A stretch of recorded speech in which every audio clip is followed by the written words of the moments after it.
Hello students, polytechnic Libre learning में आप सभी का स्वागत है। तो बच्चों, आज हम बात करने जा रहे हैं industrial management and entrepreneurship development, जिसे शॉर्ट में हम आईएमईडी के नाम से जानते हैं और हिंदी में औद्योगिक प्रबंधन एवं उद्यमिता विकास कहते हैं। उसका जो चैप्टर 8 है, जिसका टाइटल है basics of accounting and finance, यानी लेखांकन एवं वित्त के मूल।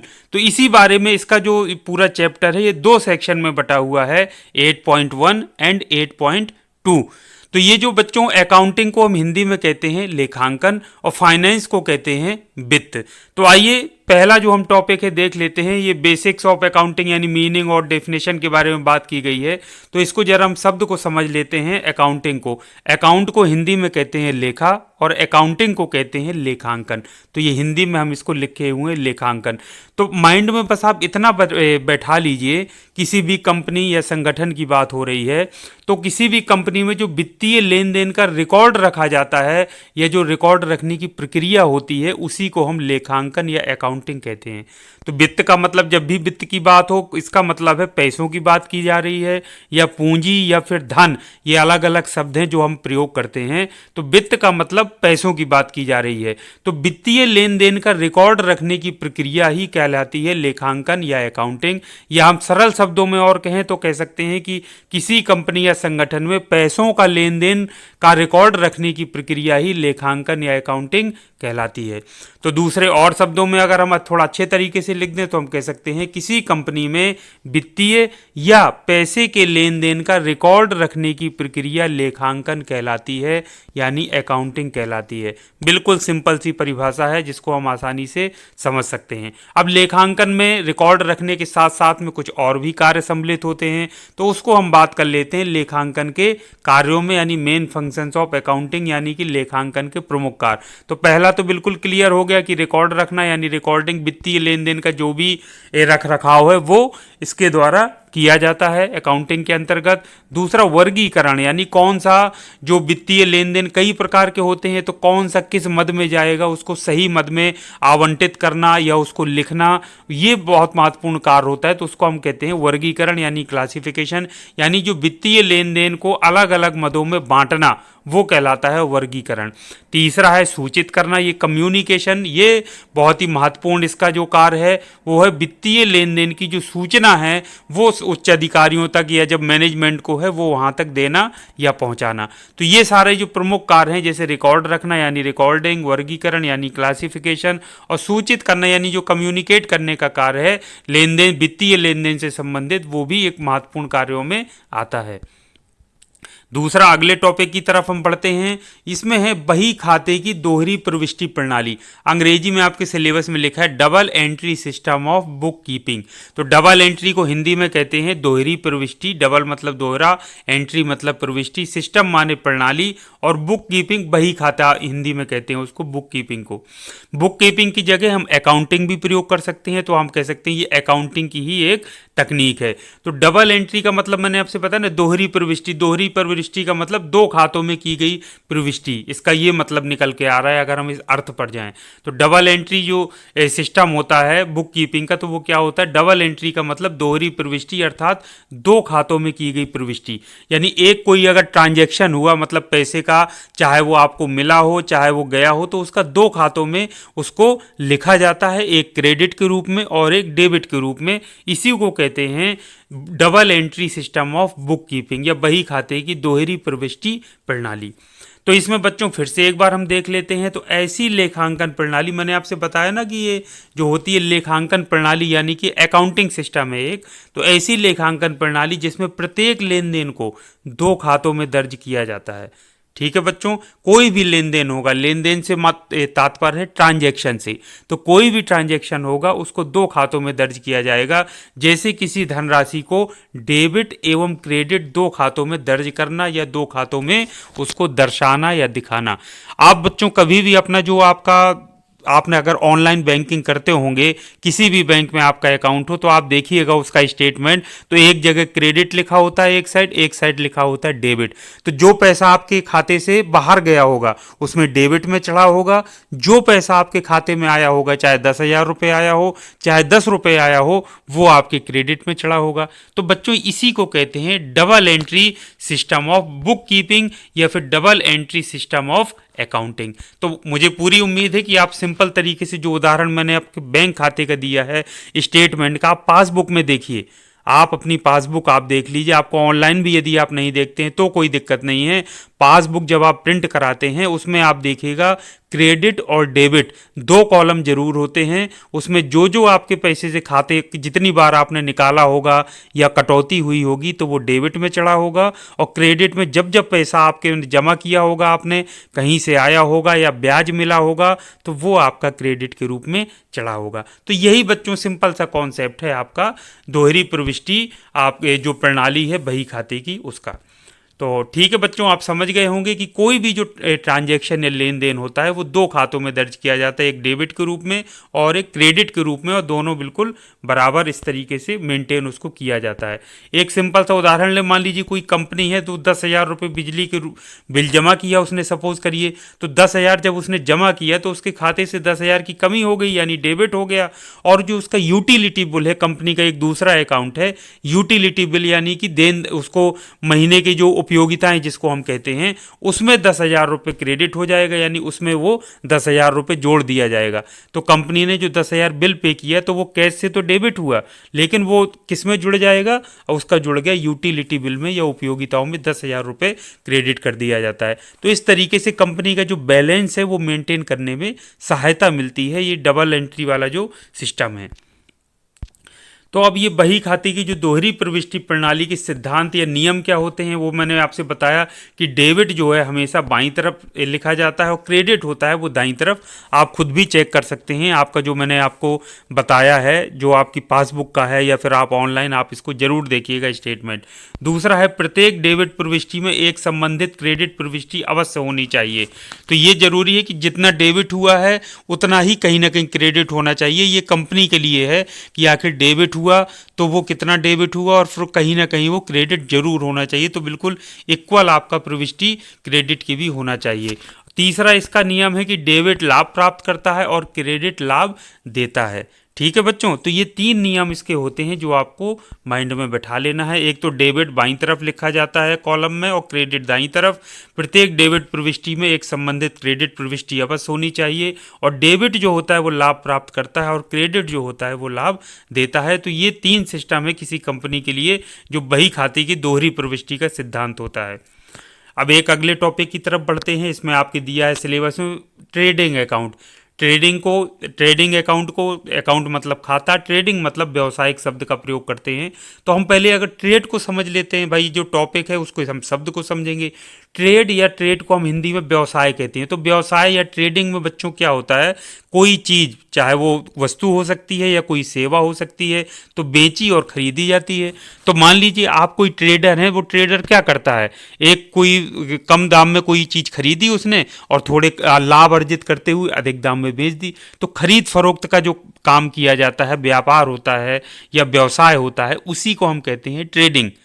ठीक है बच्चों, तो ट्रेड का बिल्कुल कॉन्सेप्ट क्लियर है। आप लोग हमेशा सुनते हैं ट्रेडर मतलब व्यापारी होता है या व्यवसायी होता है। तो ट्रेड में कोई भी चीज़, वो कोई भी चीज़ का मतलब कोई वस्तु भी हो सकती है, कोई सेवा भी हो सकती है, वो बेची और खरीदी जाती है।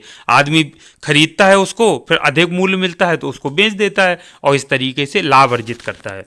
तो उपरोक्त परिभाषा के आधार पर सिंपल हम कह सकते हैं एक तो ये खाता होता है, जैसे बैंक में हम लोगों का खाता होता है उसी तरीके से ये भी खाता खुलता है। कोई भी व्यक्ति जो ऑनलाइन शेयर बेचने खरीदने का काम करता है वो ये ट्रेडिंग अकाउंट जरूर खुलवाता है, उसको खुलवाना ही पड़ता है। तो सिंपल सीधी परिभाषा है, हम कह सकते हैं व्यवसायिक खाता ऐसा खाता होता है जिसका प्रयोग ऑनलाइन शेयर बेचने खरीदने के लिए किया जाता है।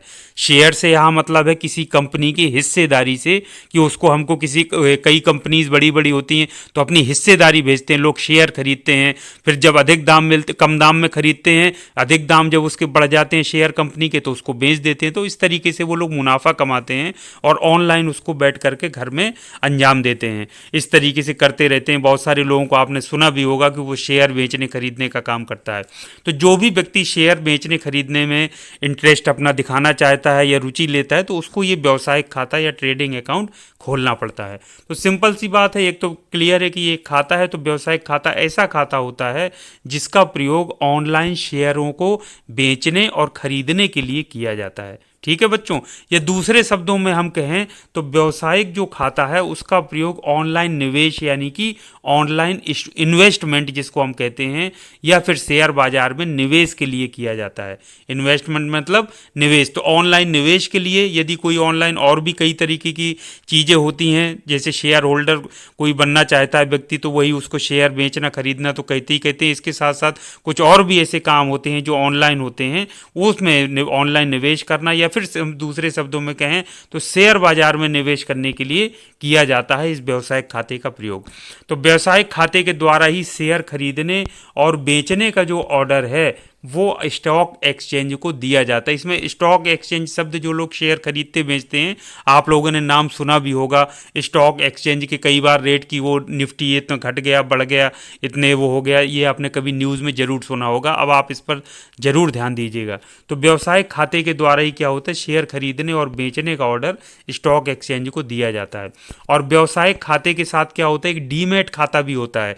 तो वो डीमैट खाता जो लोग शेयर बेचने खरीदने का काम करते हैं तो वो डीमैट खाता भी उनको खुलवाना पड़ता है। तो उस डीमैट खाते को क्या करते हैं, लिंक कर दिया जाता है। अब ये बात प्रश्न ये मन में आपके आ सकता है कि आखिर ये डीमैट खाता क्या होता है, तो इसके साथ साथ चलिए हम डीमैट खाता भी देख लेते हैं। तो डीमैट खाता क्या होता है, ऐसा ऑनलाइन खाता होता है, ऑनलाइन अकाउंट है जिसमें किसी व्यक्ति द्वारा खरीदे गए शेयर को स्टोर किया जाता है। किसी व्यक्ति ने शेयर खरीदे तो वो किस में स्टोर होंगे, डीमैट अकाउंट में, जो व्यक्ति ने अपना डीमैट अकाउंट खोल रखा है। ठीक है बच्चों, तो शेयर खरीदने पर वह डीमैट खाते में जमा हो जाता है और जब वो शेयर को बेचता है तो शेयर बेचने पर डीमैट खाते से निकल जाता है। तो एक तरीके से डीमैट खाते को अगर हम कहें तो एक स्टोरेज सिस्टम है, मतलब उसमें शेयर जमा होते हैं जब आप खरीदते हैं और जब आप बेच देते हैं तो शेयर उसमें से कम हो जाते हैं। तो ये डीमैट खाता है। तो बच्चों शेयर बेचने कम करने का ये स्टोरेज सिस्टम हो गया। इसी के साथ इसको जोड़ दिया जाता है, किसके साथ, व्यावसायिक खाते के साथ। तो वो क्या होता है, उससे जो पैसा होता है व्यावसायिक खाते से वो यूज किया जाता है शेयरों को खरीदने और बेचने के लिए। तो ये बच्चों आप बिल्कुल क्लियर कॉन्सेप्ट समझ गए होंगे जो दोनों में अंतर है, ट्रेडिंग अकाउंट में और जो डीमैट खाता है या डीमैट अकाउंट है उसमें। डीमैट खाता सिर्फ क्या है, आप बच्चों मान लीजिए स्टोरेज है। स्टोरेज का मतलब उसमें आपके शेयर जो आप खरीदेंगे तो वो दिखेंगे कितने शेयर हैं, उसमें पैसा नहीं रहता है, शेयर दिखते हैं और जो आप बेच देंगे तो शेयर उतने निकल जाएंगे तो बाकी शेयर आपके बचे दिखेंगे। तो ये पूरा मेंटेन करता है, एक तरीके का स्टोर है जो पूरा दिखाता है कि आपके पास कितने शेयर हैं। आप खरीदेंगे तो जमा होते जाएंगे, बेच देंगे तो उसमें से कम होते जाएंगे। ये कहलाता है डीमैट अकाउंट। एक अगला महत्वपूर्ण टॉपिक है आपका पीएलए अकाउंट। उसमें लिखा है तो पीएलए अकाउंट परीक्षा में कई बार क्या है तो पीएलए अकाउंट सिर्फ इतना पूछ लिया जाता है या पीएलए खाता ऐसा भी लिख सकते हैं। तो सबसे पहले तो पीएलए का फुल फॉर्म आपको मालूम होना चाहिए। पीएलए का फुल फॉर्म है P for personal, L for ledger और ए फॉर अकाउंट।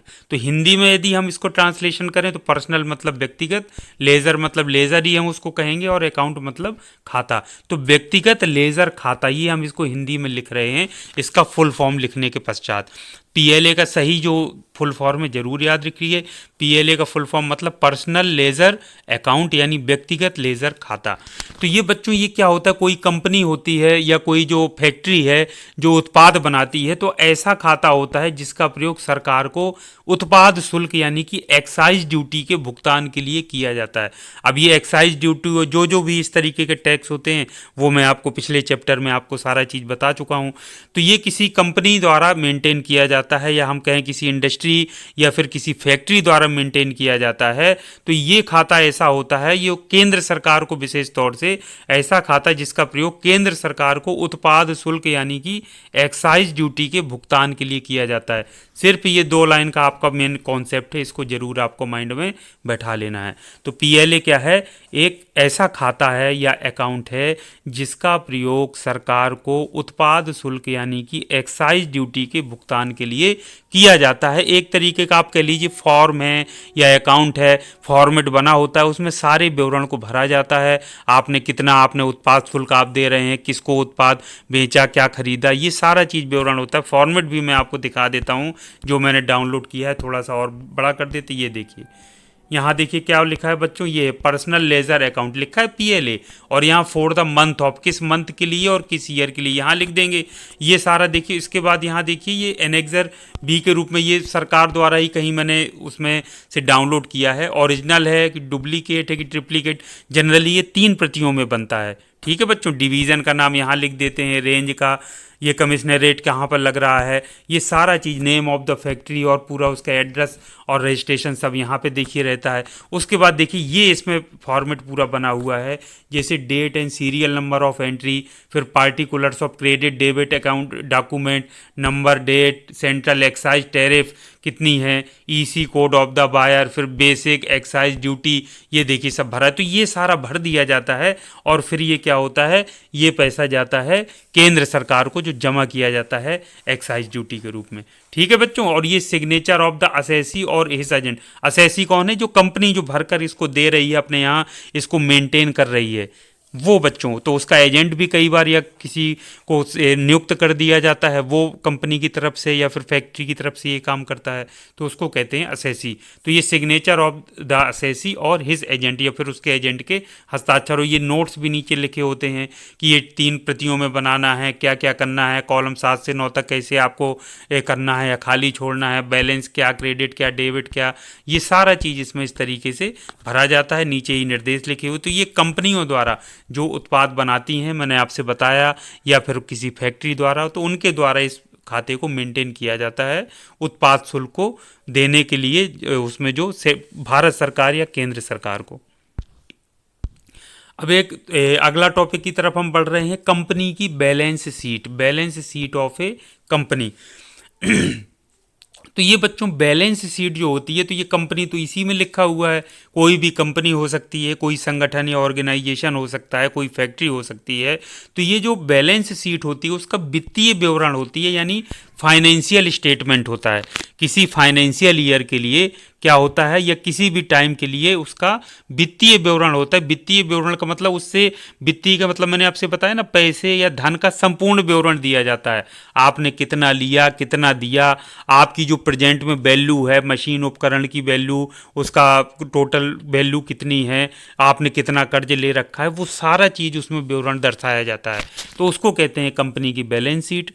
तो ठीक है बच्चों, कंपनी की बैलेंस शीट आप समझ गए। बैलेंस शीट क्या है, किसी कंपनी का वित्तीय विवरण, शब्द बिल्कुल ध्यान दीजिएगा, वित्तीय विवरण अंग्रेजी में कहेंगे फाइनेंशियल स्टेटमेंट होता है, जिसमें एक विशिष्ट समय पर कंपनी की समस्त संपत्तियों या देनदारियों का विवरण होता है। कंपनी के पास जितनी भी संपत्तियां हैं वो सारा उसमें दिखाया जाएगा, उनका मूल्य कितना है, और देनदारियां उसकी कितनी हैं, वो सारे की सारी लाइबिलिटीज़ होती हैं वो भी सारी दिखाई जाती हैं, और एसेट्स तो दिखाया ही जाता है। तो ये सारा जो कहलाता है वो कहलाता है बैलेंस शीट ऑफ कंपनी।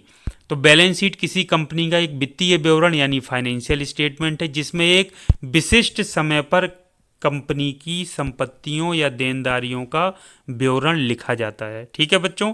तो इसका प्रयोग जो होता है कंपनी के प्रदर्शन का मूल्यांकन करने के लिए किया जाता है। मान लीजिए कोई उस कंपनी को खरीदना चाहता है, या कोई व्यक्ति, बहुत सारे व्यक्ति उसके शेयर खरीदना चाहते हैं, तो ये जो बैलेंस शीट होती है उससे ये पता चल जाता है कि कंपनी की वित्तीय स्थिति क्या है, पैसे के मामले में घाटे में जा रही है कि फायदे में है, उसका प्रदर्शन कैसा चल रहा है, वो इसको बैलेंस शीट को देख करके आसानी से देखा समझा जा सकता है। और इसकी जो उसका स्कोप है वो कि भविष्य में क्या रहेगा, कंपनी आगे बढ़ेगी, ग्रो करेगी कि नहीं करेगी, उसका पूरा अंदाजा लगाया जा सकता है। तो बच्चों इसका प्रयोग कंपनी के, बिल्कुल समझ लिया, प्रदर्शन का मूल्यांकन करने के लिए किया जाता है।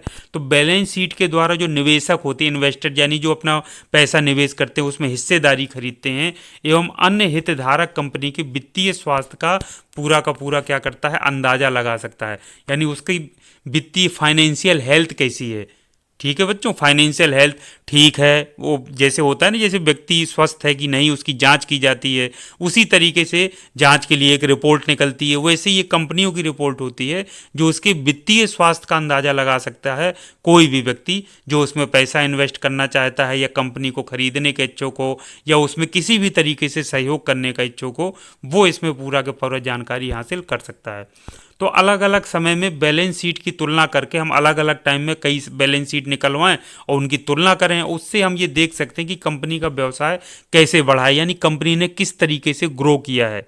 ठीक है बच्चों, ये हम अलग अलग टाइम में उस कंपनी की बैलेंस शीट निकाल करके भी तुलना करके ये सारी जानकारी हासिल कर सकते हैं। एक छोटा सा फॉर्मेट है जो मैंने विकीपीडिया से डाउनलोड किया है। तो एक छोटी यूएस की कंपनी है जिसकी बैलेंस शीट इसमें दी गई है। तो ये आप देख पा रहे हैं, क्रेडिट मैंने दिया है। तो ये पूरा बैलेंस शीट देखिए, यहाँ पर एक तरफ आपके एसेट्स दिखाए गए हैं और दूसरी तरफ लाइबिलिटीज एंड ऑनर्स इक्विटी दिखाई गई है। तो ये देखिए, जैसे एसेट्स में आप देखिए करंट में कैश, जैसे ये डॉलर में लिया है क्योंकि यूएस कंपनी है। इंडिया की अगर बात करेंगे तो लाख में या करोड़ में आप इसको लिख सकते हैं। तो जैसे $6,600 इसमें कैश है, अकाउंट्स रिसीवेबल है $6,200, एसेट्स जो होते हैं जो संपत्तियां हैं उसके टूल्स एंड इक्विपमेंट्स $25,000 की हैं। तो टोटल एसेट्स कितने उसके डॉलर के हो गए, $37,800 की। दूसरे कॉलम में दिखाई दे रहा है कि लाइबिलिटीज़ एंड ऑनर्स को, लाइबिलिटीज़ में क्या उसकी देनदारियां हैं, देखिए $5,000 की, अकाउंट्स पेएबल $25,000। टोटल लाइबिलिटीज़ कितनी है, देनदारियां $30,000 की। ऑनर्स इक्विटी कितनी है, कैपिटल स्टॉक $7,000 का, रिटेन्ड जो आपकी अर्निंग्स है वो है आपकी $800 की। टोटल ऑनर्स इक्विटी $7,800 की। तो 30,000 और 7,800 जोड़ के ये हो गया आपका $37,800। तो ये पूरा इस तरीके से एक छोटी सी कंपनी का है। अगर बड़ी बड़ी कंपनियों का लेंगे तो थोड़ा सा कॉम्प्लिकेटेड भी हो जाएगा। ये सिर्फ एक समझाने के उद्देश्य से मैंने इसको लिया है विकीपीडिया से, आप भी इसको देख सकते हैं। और इसको आप चाहें तो आप इंडियन करेंसी के हिसाब से या इंडियन उसमें भी आप इसको कन्वर्ट करके बदल सकते हैं। अगला एक 8.2 दूसरे सेक्शन की तरफ हम बढ़ रहे हैं। मैंने जैसा बताया था 8.1 पहला सेक्शन है, 8.2 दूसरा सेक्शन है। इसमें आप बात कही जा रही है फाइनेंशियल मैनेजमेंट की। तो ये कह रहे हैं फाइनेंशियल मैनेजमेंट के ऑब्जेक्टिव्स यानी उद्देश्य क्या हैं। और दूसरे नंबर पर बात की जा रही है प्रॉफिट मैक्सिमाइजेशन और वेल्थ मैक्सिमाइजेशन, दोनों में क्या अंतर है, या दोनों की तुलना versus profit maximisation versus wealth maximisation. सबसे पहले हम बात कर लेते हैं फाइनेंशियल मैनेजमेंट की।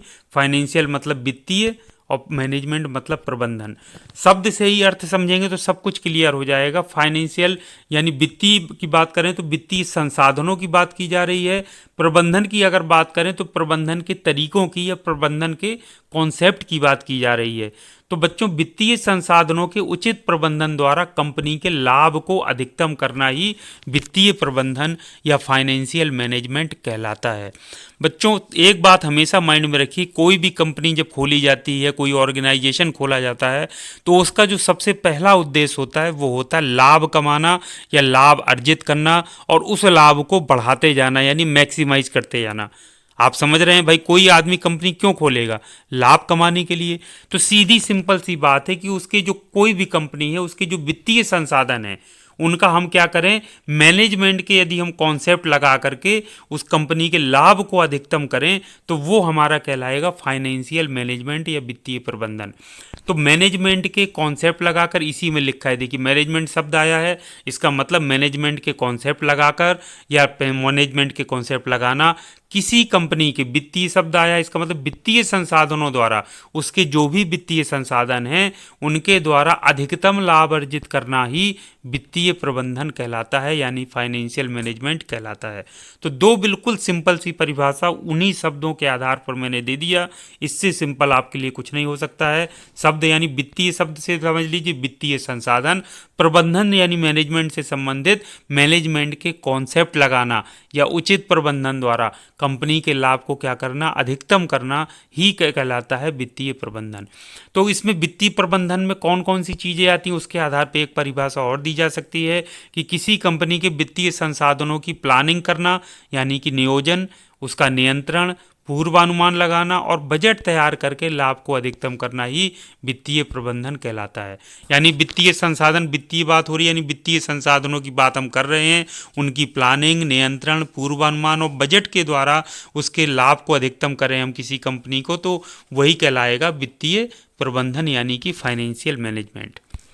अब बात कर लेते हैं वित्तीय प्रबंधन के कार्य। मैंने ऊपर परिभाषा में ही कर लिया, चाहे वो इसी को आप परिभाषा बना के लिख दीजिए, चाहे इनके आप मेन कार्य जो हैं वो इसी से आप समझ सकते हैं। एक तो क्या क्या मेन फंक्शंस या कार्य हो गए, वित्तीय संसाधनों की नियोजन या प्लानिंग, प्लानिंग को हिंदी में कहते हैं नियोजन। तो वित्तीय संसाधनों की प्लानिंग करना, उनका नियंत्रण करना, पूर्वानुमान लगाना यानी फोरकास्टिंग करना कि कितने वित्त की भविष्य में ज़रूरत पड़ने वाली है, वो सारा कार्य भी इसी में फाइनेंशियल मैनेजमेंट में आता है।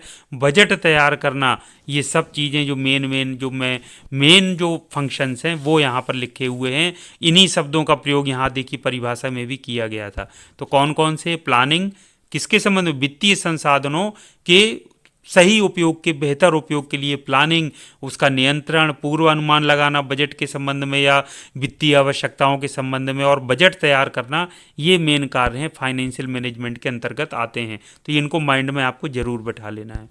अब वित्तीय प्रबंधन के उद्देश्य बिल्कुल सिंपल हैं। ऑब्जेक्टिव्स ऑफ फाइनेंस क्या है, लाभ को अधिकतम करना। बार बार हमने उसके जो मेन जो टॉपिक है उसके अर्थ में ही हमने देखा कि भाई कंपनी का काम ही है लाभ अर्जित करना, तो लाभ को अधिकतम करना यही वित्तीय प्रबंधन का उद्देश्य है। वित्त का मैंने आपको बता दिया, जब भी वित्त की बात हो मतलब हम पैसे की बात कर रहे हैं किसी भी कंपनी या संगठन की। संपत्ति को अधिकतम करना, इसको कहते हैं वेल्थ मैक्सिमाइजेशन। लाभ को अधिकतम करना मतलब प्रॉफिट मैक्सिमाइजेशन। ये दो तो फिक्स हैं, इन्हीं के अभी आगे जा करके हम तुलना करेंगे। तीसरा नहीं पता आपको, जैसे मैंने इतनी अब ऊपर बात किया, तो वित्तीय संसाधनों का बेहतर उपयोग करना। जो भी वित्तीय संसाधन आपके पास हैं उनका बेहतर ढंग से उपयोग करना, बजट तैयार करना, कैश प्रवाह बनाए रखना, दक्षता को बढ़ाना यानी उच्च दक्षता बनाना उसको और बढ़ाना उसको, वित्तीय आवश्यकताओं का आकलन करना यानी एस्टिमेशन करना, और वित्तीय जोखिमों को कम करना, जो भी जोखिम या रिस्क हो सकते हैं उनको कम करना। ये कुछ ऐसे उद्देश्य हैं जो वित्तीय प्रबंधन के अंतर्गत आते हैं। तो ये ऑब्जेक्टिव्स ऑफ फाइनेंशियल मैनेजमेंट, लाभ को अधिकतम करना यानी प्रॉफिट मैक्सिमाइजेशन, संपत्ति को अधिकतम करना यानी वेल्थ मैक्सिमाइजेशन, वित्तीय संसाधनों का बेहतर उपयोग करना, बजट तैयार करना, कैश प्रवाह को बनाए रखना, उच्च दक्षता यानी दक्षता को बढ़ाना, वित्तीय आवश्यकताओं का आकलन करना और वित्तीय जोखिमों को कम करना। ये सारे जो हैं क्या हैं, ऑब्जेक्टिव्स या उद्देश्य हैं वित्तीय प्रबंधन के। अब हम से मेन टॉपिक पे आ जाते हैं, बहुत महत्वपूर्ण है और कई बार परीक्षाओं में पूछा गया है पहले भी और आगे भी पूछा जा सकता है। ये है आपका लाभ अधिकतमकरण। मैक्सिमाइजेशन को हम कहते हैं अधिकतमकरण, यानी अधिकतमकरण का मतलब अधिकतम करना, मैक्सिमाइजेशन। प्रॉफिट मतलब लाभ। दूसरा है संपत्ति अधिकतमकरण, संपत्ति मतलब वेल्थ, अधिकतमकरण मतलब मैक्सिमाइजेशन। तो इन दोनों की तुलना हमने एक टेबल के द्वारा की है। एक तरफ हमने लिख लिया लाभ अधिकतमकरण यानी प्रॉफिट मैक्सिमाइजेशन, दूसरी तरफ लिख लिया है संपत्ति अधिकतमकरण यानी कि वेल्थ मैक्सिमाइजेशन। तो इसके हम छोटे छोटे टॉपिक्स के आधार पर हम इन दोनों की तुलना करेंगे। जैसे पहला नंबर पर उद्देश्य, तो उद्देश्य इसी से समझ में आ रहा है। तो इसका पहला लाभ अधिकतम प्रॉफिट मैक्सिमाइजेशन का उद्देश्य क्या है, लाभ को अधिकतम करना। उसको बाकी चीज़ों से मतलब नहीं है, उसको ये है कि कंपनी का जो प्रॉफिट है या लाभ है वो मैक्सिमम होना चाहिए। संपत्ति जो अधिकतमकरण का उसका जो मेन उद्देश्य है वो संपत्ति को अधिकतम करना, यानी जो कंपनी है या कोई भी प्लांट है उसका जो संपत्ति को, वेल्थ को कैसे बढ़ाया जाए, मैक्सिमाइज किया जाए, वो इसका मेन उद्देश्य होता है। जो लक्ष्य की बात करें, गोल की, तो ये जो प्रॉफिट मैक्सिमाइजेशन का होता है वो कम अवधि का लक्ष्य होता है। ठीक है बच्चों, वो कम अवधि के लिए कि भाई कंपनी का प्रॉफिट होना चाहिए, चाहे शॉर्ट टर्म के लिए भले ही संपत्ति का नुकसान हो जाए। आप समझ रहे हैं, मेन जो है वो तो ये कम अवधि के लक्ष्य को लेकर के चलता है, जो लाभ अधिकतमकरण या प्रॉफिट मैक्सिमाइजेशन होता है। जो वेल्थ मैक्सिमाइजेशन है वो तो लंबी अवधि का लक्ष्य लेकर के चलता है, यानी दीर्घकालिक लक्ष्य जिसको कहते हैं, कि उसका मेन लक्ष्य होता है कि भले ही लाभ थोड़ा अभी कम मिले लेकिन वेल्थ इसकी बढ़ती जाए, यानी कंपनी आगे ग्रोथ करती जाए। ये उसका मेन जो होता है वो लक्ष्य होता है किसका, वेल्थ मैक्सिमाइजेशन का। तो बच्चों लक्ष्य क्या होता है, जो लाभ प्रॉफिट मैक्सिमाइजेशन का लक्ष्य क्या होता है, कम अवधि का यानी शॉर्ट पीरियड का। लेकिन जो वेल्थ मैक्सिमाइजेशन का जो लक्ष्य होता है वो दीर्घकालिक या लंबी अवधि का लक्ष्य होता है। तीसरे नंबर पर देखिए जोखिम एवं अनिश्चितता पर विचार। तो जोखिम एवं अनिश्चितता विचार, प्रॉफिट मैक्सिमाइजेशन पर जोखिम एवं अनिश्चितता पर विचार नहीं किया जाता है, यानी भविष्य पे नहीं ज़्यादा विचार करते हैं। तो सिर्फ वर्तमान देखा जाता है कि मशीनों को निचोड़ लो, बस प्रॉफिट ज़्यादा होना चाहिए। ठीक है बच्चों, यानी जो भी मशीनरी कार कर रही है वो सीधे प्रॉफिट कमा करके दे। दुनियादारी से हमको भविष्य नहीं देखना है कि ये मशीनें कैसे आगे क्या होगा इनका क्या नहीं होगा, उससे मतलब। लेकिन ये जो होता है वेल्थ मैक्सिमाइजेशन, ये पूरा जोखिम और अनिश्चितताओं पर भी विचार करता है कि इसमें क्या जोखिम है, तो जोखिमों को थोड़ा कम करने पर कैसे विचार किया जाए, अनिश्चितताओं को कैसे कम किया जाए, इस पर भी विचार करता है। तो ये बड़ा महत्वपूर्ण तीसरा टॉपिक है, जोखिम एवं अनिश्चितताओं पर विचार। चौथा अगर हम बात करें लाभ, तो ये क्या है, किसी कंपनी की ऑपरेशनल दक्षता को दर्शाता है। प्रॉफिट मैक्सिमाइजेशन क्या करता है, ऑपरेशनल, ये बताता है कि जो ऑपरेशन हो रहा है उसकी जो इफिशिएंसी है वो बहुत हाई है, तभी हमको प्रॉफिट मिल रहा है। और ये जो होता है, अगर ये बताता है जो आपका वेल्थ मैक्सिमाइजेशन, वो मार्केट वैल्यू को दर्शाता है। अगर ये ज़्यादा है, इसका मतलब है कि जो कंपनी की जो मार्केट वैल्यू है वो बहुत ज़्यादा, यानी वेल्थ बढ़ रही है, मार्केट उसकी वैल्यू बहुत ज़्यादा है। तो इसमें पाँचवें नंबर पर बात करें फोकस की, यदि तो ये प्रॉफिट मैक्सिमाइजेशन वर्तमान वित्तीय वर्ष के लिए लाभ की गणना की जाती है, यानी वर्तमान जो वित्तीय वर्ष चल रहा है उसमें लाभ की गणना करता है कि इतना लाभ हुआ कि नहीं हुआ, मेन इसका फोकस ये होता है। लेकिन इसमें जो होता है, इसमें वित्तीय वर्ष को ना देख करके आगे के वर्षों में भी मार्केट शेयर क्या रहेगा और शेयर के दाम बढ़ाने में ध्यान ज़्यादा दिया जाता है, यानी फोकस किया जाता है कि इसमें वेल्थ मैक्सिमाइजेशन में, कि आगे संपदा हम कैसे बढ़ाएंगे, कंपनी के मार्केट शेयर कैसे बढ़ेंगे, शेयर के जो प्राइस हैं वो कैसे ऊपर जाएं, इस पर ध्यान दिया जाता है। यानी सिर्फ वित्तीय वर्ष में ना फोकस करके उसके आगे भी उसमें फोकस किया जाता है, ये वेल्थ मैक्सिमाइजेशन है। तो कई जगह आजकल जो कॉन्सेप्ट है तो दोनों को ऐसे लेकर चलते हैं, लेकिन आजकल जो कंपनियां हैं वो वेल्थ मैक्सिमाइजेशन को ज़्यादा प्रेफर कर रही हैं कि भले ही थोड़ा सा लाभ इस समय वर्तमान में कम हो, लेकिन लॉन्ग टर्म में यानी लंबी या दीर्घकालिक अवधि के लिए कंपनी का मार्केट शेयर बढ़े, कंपनी के शेयर की जो प्राइस हैं वो बढ़ें, वैल्यू बढ़े कंपनी की मार्केट में, वो बहुत ज़्यादा ज़रूरी है। लेकिन दूसरी तरफ प्रॉफिट भी भाई बहुत ज़्यादा ज़रूरी है। तो प्रॉफिट कैसे, ताकि ऑपरेशनल जो एफिशिएंसी है वो अच्छी रहे और बाकी चीज़ें भी ठीक रहें, तो वो भी ज़रूरी है, वो भी देखा जाता है। तो ये दोनों में जो डिफरेंस है, जो कंपनीज प्रेफर करती हैं और जिसमें बात की जाती है, यानी प्रॉफिट मैक्सिमाइजेशन और वेल्थ मैक्सिमाइजेशन की। तो बच्चों ये थे टॉपिक, ज़्यादा बड़ा ये चैप्टर नहीं है, चैप्टर 8 है ये। तो आज इस चैप्टर को हम यहीं फिनिश करते हैं। उम्मीद करता हूं कि मैंने आपको जो भी पढ़ा है आपको समझ में आया होगा और आप इसी तरीके से मेहनत से पढ़ाई करते रहिए। इसी तरह के और एक उपयोगी चैप्टर के साथ मैं आपसे फिर मिलूंगा। तब तक के लिए थैंक यू वेरी मच। आप सभी का दिन शुभ हो।